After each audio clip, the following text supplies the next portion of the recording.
yanzu binka ake a baka ilimi kuma ba za ka tsaye da harkokinka dan ilimi baya baka aiki ba ilimi bane zaka jira ya baka aiki shi ilimi ya kamata yana tare da mutane dan ilimi ba sana'a bane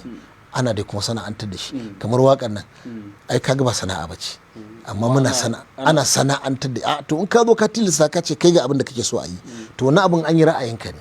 amma shi in ka bar mai baiwa yanzu a tattauna nan muna tattauna ilimi da yawa sai ya za ka yi ko sai ya zan yi ka gaba daya yau ba wanda za a biya akan duk abin da ka tambaye na daga yanzu ilimin da na faɗa maka game da aruli da kan magana baharin nan su baharul basid baharul madid baharin sassarfa kaga a kyauta na gana maka wannan ilimin ba biya za ka yi ba to haka waƙan mata ni ɗalibin al'ada ne kai kuma na adabi ne kaga kila na kuma sai a ce ko da hanyar sa da al'ada kuma duk tirken komai ma ana yake yawa to na ji daɗi da ka faɗa ka gani ma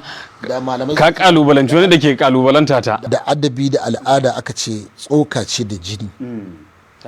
ba sa rabuwa ba ɗayan da zai iya rayuwa babu ɗaya hanyar aiwatarwa duk abin da kaga shimfiɗa shi a cikin al'ada yake tafiya hanyar aiwatar da shi kuma a cikin adabi yake tafiya shine tsoka da jini dole sai dai su rayu tare babu ɗaya masha Allah baya ga nan dakta kila wani duk da yake ba ma ce ba talla muke ba duk tattaunawa ce ta ilimi da sauransu wani na iya gani daga wani wuri kamar yadda ka faɗa mai nisa zai ce kai yana so ya tambaya yana so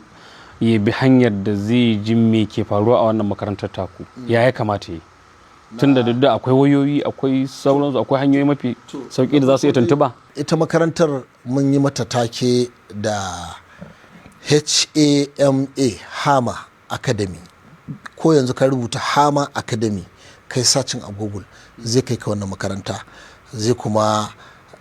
baka dama cewa sabon ɗalibi ne kai za ka buɗe ɗakin karatunka ne ko kuma za ka yi rijista kai sabo ne so da za ka shiga akwai karatuttuka da yawa da muka baza su kyauta wanda samfoti ne wanda za a karanta su za ka shiga kai tsaye ka karanta ka yi rijista ka zama ɗalibi akwai kuma wanda aka yi musu shinge aka yi musu iyaka saboda sai an ɗan biya ushiri a kai ga samun wannan ilimin gabaki ɗaya saboda ɗaukan nauyin wannan farfajiya da take baka wannan ilimin ɗaya daga ciki kenan sannan kuma wannan ofishina na tuntuɓa kai ma tunda an sanna da kai wasu za ta tuntuɓe kai za su yi za ka ɗora su akan layi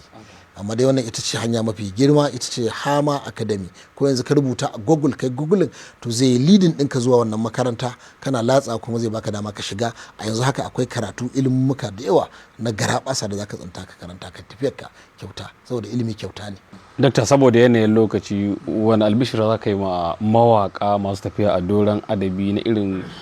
garaɓasa ko amfana da za su yi da wannan tafiya to kowace irin harka ba waka ba ilimi adanta ne shi ilimi yana ado ne ga dukkan al'amari kamar yadda mai ta'alimi yake cewa al'ilmu zinan li ahlihi